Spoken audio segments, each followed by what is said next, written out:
السلام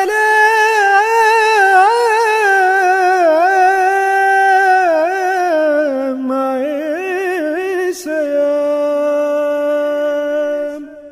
انوار الاصفیاء، بزرگان دین کی حیات و تعلیمات کی روشن کرنیں۔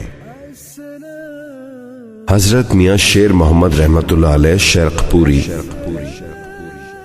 حضرت میاں شیر محمد رحمۃ اللہ علیہ شرق پوری کا سن ولادت 1284 اور مقام پیدائش قصور ہے۔ آپ کے مورث اعلیٰ کابل سے ہجرت کر کے قصور آئے تھے۔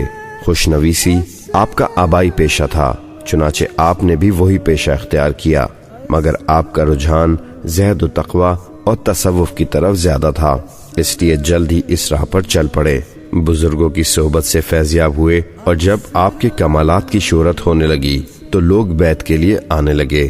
آپ کی باتیں حکمت پر ہوتیں۔ حضرت میاں شیر محمد رحمۃ اللہ علیہ مسجد کے اموال پر گزر بسر کرنے کو ناپسند کرتے تھے۔ ایک مرتبہ ایک مولوی نے کہا کہ میں ایسا نہیں کرتا۔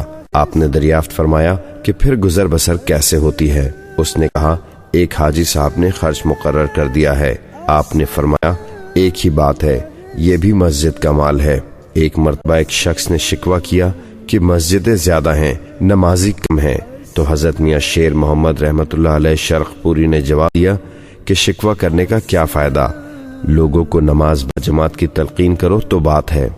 حضرت میاں شیر محمد رحمۃ اللہ علیہ کی خدمت میں ایک شخص نے حاضر ہو کر کہا مجھے کوئی ایسا طریقہ بتائیے کہ خدا مل جائے۔ آپ نے فرمایا مجھے ایسا کوئی طریقہ نہیں آتا کہ تمہارا ہاتھ پکڑ کر خدا کے ہاتھ میں دے دوں، ہاں میں اللہ اللہ کا ورد کرتا رہتا ہوں، تم بھی یہی کرو، خدا سے ملنے کا یہی طریقہ ہے۔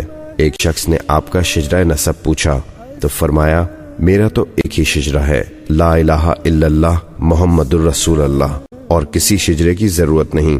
ایک مرتبہ ایک امیر شخص حضرت میاں شیر محمد شرق پوری سے ملنے آیا۔ کھانا سامنے آیا تو آپ نے اس سے پوچھا تمہارے ساتھ کوئی اور بھی ہے؟ کہنے لگا بس میرا نوکر ہے۔ آپ نے نوکر کو بھی بلوایا اور اسے بھی ساتھ کھانے پر بٹھا لیا۔ حضرت میاں شیر محمد رحمۃ اللہ علیہ شرق پوری ایک مرتبہ کسی مزار پر گئے، وہاں نماز پڑھنے لگے تو دیکھا امام صاحب کے سر پر ٹوپی کی جگہ سرکاری ٹوپی ہے۔ آپ نے امام صاحب سے پوچھا کہ پگڑی کہاں ہے؟ امام صاحب نے کہا میرے پاس تو یہ سرکاری ٹوپی ہی ہے۔ آپ نے اپنی پگڑی اتاری، اس کے 2 حصے کیے اور ایک اس کو دے کر کہا کہ سر پر باندھ لو۔